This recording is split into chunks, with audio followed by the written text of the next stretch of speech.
everyone, and welcome to today's deep dive. It's funny, we spend like a third of our lives asleep, but most of us, we barely even understand what's going on in our brains when we finally hit the pillow. So that's what we're tackling today. We're going to dig into sleep and, we're also going to look at CBD and how it might play a role in all of this. You guys sent in a ton of articles, research, the whole 9 yards, so let's untangle this sleepy mystery. What I find really fascinating is how sleep science is showing us that sleep is not just some passive thing. It's like your brain is throwing a silent rave every night, all these different stages, each with its own rhythm, its own purpose. It's wild. Okay, silent rave. Now you've got me curious. Tell me more about these stages, because I think a lot of people, they just assume it's snoring and then boom, straight to dreamland. Oh, not even close. Think of it this way. Stage one, that's like the hazy borderland. Yeah. Where you're drifting off. Your muscles are relaxing, brainwaves are slowing down, like the overture before the main performance. Mm-hmm. And then we slide into stage two. Body temperature drops, heart rate slows down. Your brain's basically getting you prepped for the big event. Deep sleep. Ah, yes. Stage 3. That deep, restorative sleep we all desperately need. The kind where you could sleep through a thunderstorm, a marching band, anything. You got it. And here's the wild part. During stage 3, your brain is generating these slow, rhythmic delta waves. Think of them like those deep ocean swells you see on an EEG. Researchers think this is when our bodies really kick into overdrive. Cell renewal, muscle repair, it's like a nightly spa treatment for your whole system. Wow, delta waves. It's like our brains are conducting an entire orchestra while we're out cold. But then, just when you think it's all about the deep sleep, things shift, and we enter the world of dreams. Yeah. Exactly. REM sleep. Brain activity starts to resemble wakefulness again. This is where we process emotions, consolidate memories, and of course have those strange, sometimes Oscar-worthy dreams. It's incredible how much our brains are doing when we're supposedly out cold. So knowing all this, why should we even care about these different stages? What does it mean for someone who, let's say, wants to get better sleep? That's a fantastic question, and it gets to the heart of why understanding these sleep stages is so empowering. Imagine trying to improve your diet. Wouldn't it be helpful to understand the different food groups, what they do? Sleep is kind of similar. Knowing your sleep cycles, it helps you make choices to encourage those restorative deep sleep and REM phases. And that means better quality rest overall and all the benefits that come with it. It's like having the instruction manual for our own sleep. But let's flip the script for a second. We've talked about the good stuff, what happens when we sleep well. But what about when we don't? We've all had those nights, tossing and turning or pulling an all-nighter. Right, those occasional short nights are totally relatable. But consistently missing out on sleep, even by an hour or two, it can have this domino effect on your well-being. Yeah. It's not just feeling a little tired. There's tons of research linking chronic sleep deprivation to some serious stuff. Increased risk of heart disease, diabetes, even some types of cancer. Wow. Okay, that's a lot more serious than I think most people realize. Most of us just brush off those sleepless nights like it's no big deal. But what you're saying is it's not just about feeling tired the next day. It has long-term effects on our health. Exactly. Yeah. Think of it like this. Driving your car for months without changing the oil. Sure, it might seem fine at first, but eventually that neglect is going to catch up to you. Sleep is our body's essential maintenance period, and when we cut it short, things start to break down. And the scary part is, many people don't even realize how sleep deprived they are. They blame their daytime struggles on other things, when really it's lack of sleep. You mentioned a ton of research. Anything that really stood out to you? Something that would make people listening really think, okay, I need to make sleep a priority. There was this fascinating study through the University of Pennsylvania. They found that even just 4 hours of sleep a night for a week, it led to major problems with thinking, mood, even physical health. The participants, they didn't even realize how much they were declining. It's like sleep deprivation sneaks up on you. Wow, it's like our bodies are waving red flags, but we're too tired to notice. And it's not just our physical health. Sleep deprivation messes with our mental well-being too. Higher rates of anxiety, depression, trouble concentrating, remembering things. It's like our brains are running on fumes. Yeah, that whole brain fog thing is way too real. And you know what? Now that you mention it, it's like this vicious cycle. Bad sleep causes stress, and then that stress makes it harder to sleep. Exactly.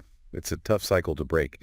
And I bet a lot of our listeners know that feeling, lying awake at night, worrying about work, relationships, that never-ending to-do list, it just keeps swirling around in your head. It's like we can't turn our brains off, even when our bodies need a break.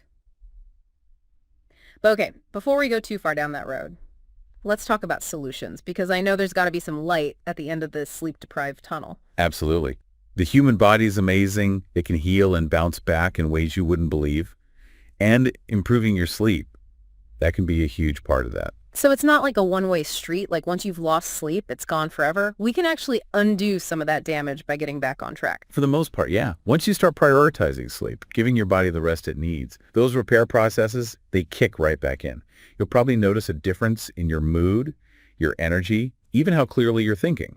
And those long-term risks we talked about, heart disease, diabetes, those can be seriously reduced by just adopting healthier sleep habits. Okay, that's definitely reassuring.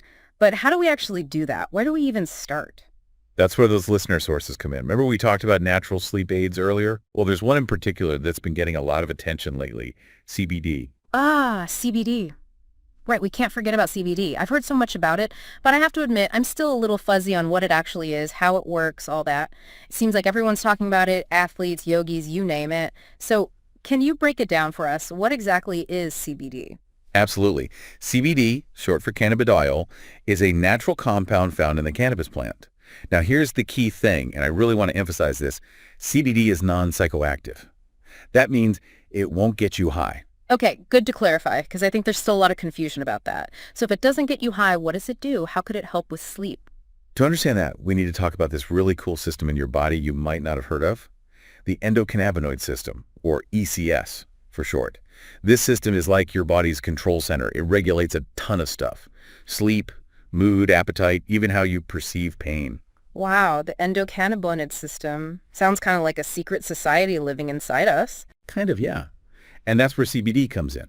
It interacts with the endocannabinoid system. And it can actually reduce anxiety, help you relax, and that indirectly improves your sleep quality. So it's like CBD is whispering to our internal control center, telling those sleep signals to land safely. That's a great way to put it. By calming things down, reducing those racing thoughts that keep us up, CBD can help clear the way for a more restful sleep. And this is where something you were particularly curious about comes in. CBD-infused honey. Yes, CBD-infused honey. It's like something out of Winnie the Pooh's dreams. I'm intrigued. But why honey? What's the connection there? Well, think about it. Honey itself has always been soothing. Remember those childhood nights? A warm glass of milk and honey before bed? There's a reason for that. Honey naturally has tryptophan, an amino acid that helps your body produce serotonin and melatonin. Both of those are essential for regulating sleep. Ah, so it's like a double whammy of sleep-promoting power, the calming effects of CBD, plus what honey naturally does. Exactly. It's all about using natural ingredients that work together. And making high-quality CBD-infused honey, it's a careful process. They extract the CBD from the hemp plant and blend it with pure, natural honey. No harsh processing, no artificial stuff. It's all about keeping those natural benefits intact. That makes a lot of sense. Now, I have to ask, and I know some listeners are wondering the same thing, is CBD safe? Are there side effects we should be aware of?